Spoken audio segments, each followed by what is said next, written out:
Election మేనిఫెస్టోలో చెప్పినాం అవి కూడా ఆల్రెడీ ఇంప్లిమెంట్ కూడా చేయడం అయిపోయింది. దాని తదనంతరం మీరందరూ చూస్తూ ఉన్నారు తెలంగాణలో 45,300 చెరువులు ఉన్నట్టుగా లెక్కలు తేలినాయి. మొత్తం లెక్కలన్నీ సర్వే చేసినాం. ఎంత విచిత్రం అంటే ఏం చేయమని జల్జల్ చేయమని పొన్నాల లక్ష్మయ్య పొద్దుగాలు ఎత్తి తెలుగుదేశం ఒడిగి కొడతాడు, బీజేపీ ఇంకో బీదార్పులు అరుస్తూ ఉంటాడు. ఎంత దరిద్రంగా ఉంది పరిపాలన రాష్ట్రంలో అంటే అవశేష ఆంధ్రప్రదేశ్ నుంచి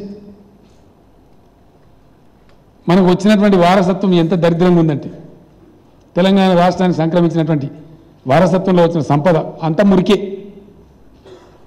ఎక్కడ చూసినా ఏం లేదు, ఒక లెక్క లేదు. చెల్లుకుంటలు ఎన్ని ఉన్నారంటే చెప్పే నాతులు లేరు. ఏం చేయాలా మరి? మేమందరం గతంలో పనిచేసాం, ఇంత అధ్వానంగా అయితే లేకుండే. తుమ్మల నాగేశ్వరరావు అక్కడ కూర్చున్నారు నా పక్కన, వారే ఉంటే ఇరిగేషన్ మంత్రిగా నోటి మీద చెప్పు ఏ జిల్లాలు ఎన్ని ఉన్నారా ఏ తాలూకాలు ఎన్ని అంటే, నేను కూడా ఉంటే ఎమ్మెల్యేగా మంత్రిగా. ఇంత అధ్వానం ఇంత భయంకరమైన పరిస్థితి ఏ రోజు లేదు. ఏ డిపార్ట్మెంట్ తెలియదు, పంచాయతీరాజ్యం తెలియదు, ఇరిగేషన్ తెలియదు. వీడు చెప్పింది వాడు ఒప్పుకోడు, వాడు చెప్పింది వీడు ఒప్పుకోడు. ఏం చేద్దాంరా అని మళ్ళీ వాళ్ళందరినీ పిలిచి ఈడ హైదరాబాద్లో దొడ్డు పెట్టి ఎవరి మండలం పోయి వాళ్ళు లెక్క తీసుకురాబని ఊరు పోయని చెప్తే ఓ 20 రోజులు తిరిగి చెట్టపన గుడలపన తిరిగి లెక్కలు తీసుకొని వచ్చారు. అప్పుడు తేలింది లెక్క. గ్రామానికి తీసుకొని రమ్మని చెప్తే ఉన్న డిపార్ట్మెంట్ అంతా పోయి మళ్ళీ ఊళ్ళ మీద పడితే అంటే ఓ ఇన్వెంటరీ లేదు, ఓ ఈ దగ్గర లేదు, ఎస్సీ దగ్గర లేదు, సిఈ దగ్గర లేదు, ఎక్కడ లేదు, ఏ లెక్క లేదు. తెప్పించినాం. దీనికి ప్రభుత్వం 25 నుంచి 30,000 కోట్ల రూపాయలు ఖర్చు పెట్టడానికి ప్రణాళికలు సిద్ధం చేస్తూ ఉంది. మనకు అవార్డులు ఉన్నాయి, పాస్ చేసిన మనకు 265 టీఎంసీల నీరు నిల్వ ఉండేటువంటి చెరువులు మన కాకతీయ రెడ్డి రాజుల పుణ్యమా అని చెప్పి మనకు 11వ శతాబ్దం నుంచే ఉన్నాయి.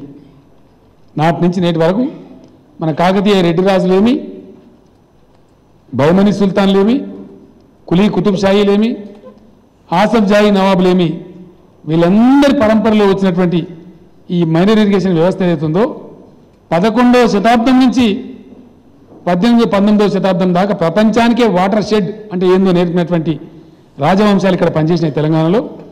వాళ్ళ పుణ్యమా అని చెప్పి మనకు 265 టీఎంసీ నీళ్లను స్టోర్ చేసేంత కెపాసిటీ ఉన్నటువంటి చెరువులు కుంటలున్నాయి. అవన్నీ పూడకపోయినాయి, తాంబాలాల మాదిరి తయారైనాయి. వాటన్నిటి పూడికలు తీయాలి. మీరందరూ కూడా దయచేసి ఒక ఉద్యమం లాగా దానిలో పాల్గొనాలి. ఒక ఉద్యమం చేసినట్టే పోవాలి మనం. నేను కూడా 10 జిల్లాలు ఆ సందర్భంగా తిరిగి ఆ 10 జిల్లాల్లో జిల్లాకు 10 తట్టలు అయితే మోస్తాను. తప్పకుండా నేను పాల్గొంటా. గవర్నమెంటే చేస్తుంది, కానీ ఖచ్చితంగా గ్రామాలన్నీ కూడా శివమెత్తినట్టుగా చెరువుల బాధ్యత, చెరువుల ఇంపార్టెన్స్ ప్రజలకు తెలవాలి. కాబట్టి 2 రోజులు మొత్తం అన్ని గ్రామాలు తెలంగాణలో శ్రమదానంలో పాల్గొనాలి. 2 రోజులు మన విద్యార్థులందరినీ దానిలో పాల్గొనేటట్టు చేయాలి. కొత్త తరం పిల్లలకు కూడా చెరువు యొక్క ఆవశ్యకత ఏంది, చెరువు ఉద్దేశం ఏంది, చెరువు ఎంత గొప్పగా ఉంటే ఎంత బాగుంటుంది, చెరువులు నాశనం చేసుకొని మనం ఎంత నష్టపోయినాం, ఇవన్నీ కూడా తెలియజేయాలి. కాబట్టి 4 రోజులు శ్రమదానం ఉంటుంది, మిగిలిన పనంతా గవర్నమెంట్ చేస్తుంది. ఆ రకంగా ఖచ్చితంగా 4 సంవత్సరాల తర్వాత 1 సంవత్సరం చెరువు నిండితే 3 ఏళ్ళు కరువు రాకుండా తెలంగాణ ఉండాలి. దానికి కూడా శ్రీకారం చుట్టినాం. మీరందరూ పేపర్లలో టీవీలలో చూసారు. కార్యక్రమం స్టార్ట్ అవుతుంది, ఈ సంవత్సరం నుంచి స్టార్ట్ అవుతుంది. ఇప్పుడు బడ్జెట్లో నిధులు కేటాయించబోతా ఉన్నాం. పెద్ద ఎత్తున దక్షిణ భారతదేశంలో ఉండే జేసీబీ ప్రొక్లైన్లు అనేది తెలంగాణలో పనిచేయాలి. ఆ రకంగా పోవాలి. మీరందరూ కళ్ళతో చూడబోతారు ఈ ఎండాకాలంలో. ఒక లెక్క ఉదాహరణ చెప్పానంటే ఇట్లా చెప్తే అర్థమవుతలేదు మీకు. ఒక్కొక్క నియోజకవర్గానికి ఒక సంవత్సరానికి 100 నుంచి 150 చెరువుల మరమ్మతు వస్తుంది. నేను కూడా గజ్వేల్ ఎమ్మెల్యేనే. నా నియోజకవర్గంలో ఏమున్నారా నేను కూడా లెక్క తీసుకున్నా. మరి నేను కూడా పని చేయాలి, లేకపోతే నా ఈ బలుగుతుంది కదా, మళ్ళీ గెలవద్దా మరి. కాబట్టి నేను కూడా లెక్క తీసుకున్నా. 1393 చెరువులు నేను ఆధారం. అందులో 68 చెరువులేమో 100 ఎకరాల పైన వారేటి ఉన్నాయి, కడమ ఏమో 100 ఎకరాల లోపల వారేటి ఉన్నాయి. 393 అంటే ఇంచుమించు 1400 అనుకో. 1400 4 సంవత్సరాల మీద పంచుకోవాలి. నేను అంటే సంవత్సరానికి 300 చిల్లర చెరువులు, ఒకటే సంవత్సరంలో 300 చిల్లర చెరువులు నా కాన్స్టిట్యూన్సీలో మంచి చేసే అవకాశం నాకు ఇప్పుడు ప్రభుత్వం ఇస్తుంది. యాజ్ ఎమ్మెల్యేగా నేను కూడా చేసుకోవాలి. ఎట్లా చేసుకోవాలి? ఒక ఆయనకు దబాయి తక్కువ ఉండొచ్చు, 100 చెరువులకు వస్తుంది. మీకు 4 మండలాలు నేను అనుకో, మండలానికి 25 చెరువులు పెట్టుకోవాలి, ప్రతి మండలంలో పెట్టుకోవాలి.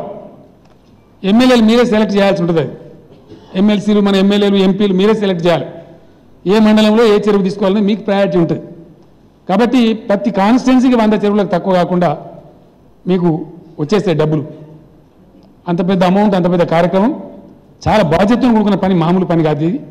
తెలంగాణ నష్టపోయింది, నాశనమైంది ఇక్కడ. కాబట్టి ఈ పని ప్రభుత్వం స్టార్ట్ చేయబోతా ఉంది. ఎందుకంటే దీనికి మనకు పర్యావరణ అనుమతి అక్కర్లేదు, అటవీ శాఖ అనుమతి అక్కర్లేదు, నీళ్ళ కేటాయింపులు అక్కర్లేదు. మనకు ఆల్రెడీ కేటాయింపులు ఉన్నాయి, ఎవరు అడ్డం వచ్చే పరిస్థితి లేదు. Restoration of minor irrigation tanks. Telangana కలిగి ఉన్నటువంటి చెరువులు ఏవైతే నాశనమైనాయో వాటిని రిస్టోర్ చేసుకుంటాం. ఇది ఈ కార్యక్రమం కూడా ఇప్పుడు ప్రారంభం కాబోతా ఉంది. ఇది కూడా పాపం మన ప్రత్యక్ష